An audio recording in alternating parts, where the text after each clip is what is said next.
aujourd'hui ressemble vraiment aux coupes de moine, genre très court. Et ne jamais couper sa frange toute seule. C'est un conseil. Encore ça repousse. Bref, j'espère que vous allez bien et bienvenue dans mon premier update lecture. Pour ce premier update lecture, je vais vous parler de 3 livres et je vais vous les présenter sans plus t'attendre. Tout d'abord, je vais vous parler de Shannara de TLA Books aux éditions J'ai lu. Comme vous pouvez le voir, il a beaucoup de pages. C'est un intégral, il y a 3 tomes à l'intérieur et je pense, en fait ça doit être tout simplement les premiers tomes de la saga car d'après ce que j'ai entendu dire, il y a énormément de livres sur Shannara. D'ailleurs, petit plus, cette saga a commencé à être adaptée en série depuis début janvier et je vous la conseille car pour le moment les épisodes sont très bien. De quoi ça parle Shannara? Je vais seulement vous dire de quoi parle le premier, je ne vais pas vous dire les deux autres, même si de toute manière ça ne compte pas à vous spoiler. De quoi ça parle? C'est l'histoire de Shea Armstrong, je ne suis absolument pas sûre de la prononciation, qui est un descendant de Gerl Shannara, qui était un puissant guerrier. Un jour, un druide, portant le nom de Alanon, va aller sonner à la porte de Shea en lui demandant de le suivre afin de l'aider à vaincre un certain roi sorcier. Et ils vont faire un très long voyage. Et il y aura également une histoire d'épée, logique, puisque le premier tome s'appelle L'épée de Shannara. Passons maintenant à ce que je pense réellement de cette lecture. Pour commencer, ce n'est ni un coup de cœur, ni une déception. Je suis un peu mitigée. C'est pourquoi je vais essayer d'être le plus clair possible, même si je crois que ça va être compliqué. Désolée d'avance. Je sais pas si ce que je vais dire c'est un spoiler ou pas, dans le doute. Pour commencer, les personnages changent. Je n'ai jamais lu de livre où les personnages changeaient de cette façon. Dans certains livres, c'est peut-être un point positif, je ne sais pas, mais là, je ne trouve pas. J'ai réussi aussi à m'attacher à seulement 3 personnages en tout. L'histoire se déroule très lentement. Enfin, l'action met vraiment du temps à arriver. Je ne demande pas de rentrer dans le vif de l'action dès les premières pages, mais ça met vraiment du temps à arriver et je me suis pas mal ennuyée, on va dire. J'ai voulu d'ailleurs abandonner ma lecture plus d'une fois, mais j'ai persisté, mais sans grande motivation, ça vous vous en doutez bien.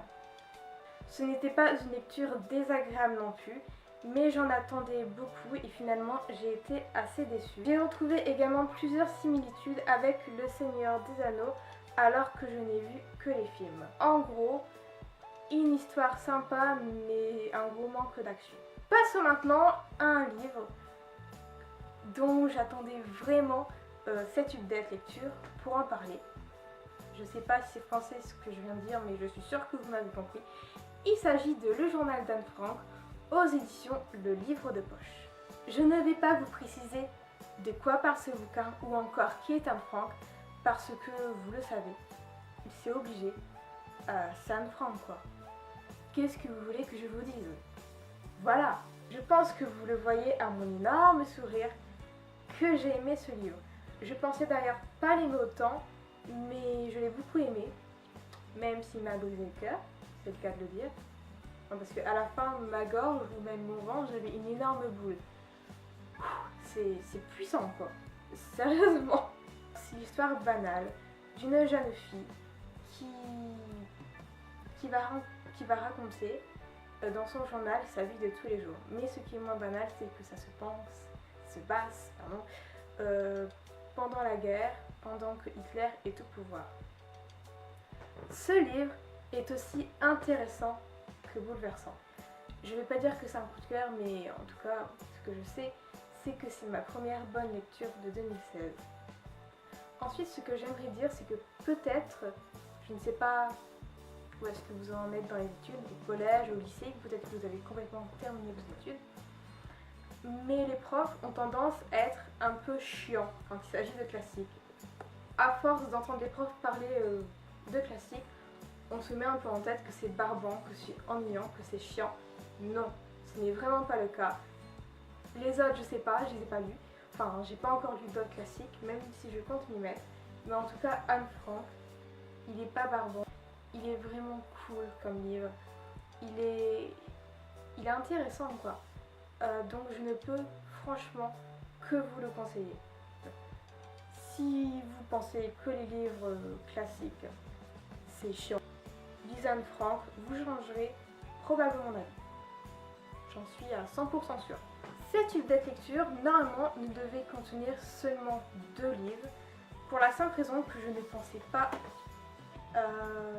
avoir le temps de finir le livre que je vais vous présenter avant le tournage de cette vidéo. Tout compte fait, je l'ai fini ce week-end. Je vais vous le présenter. Il s'agit de le 5e tome de The Mental Instrument de Cassandra Clare aux éditions Pocket Jeunesse.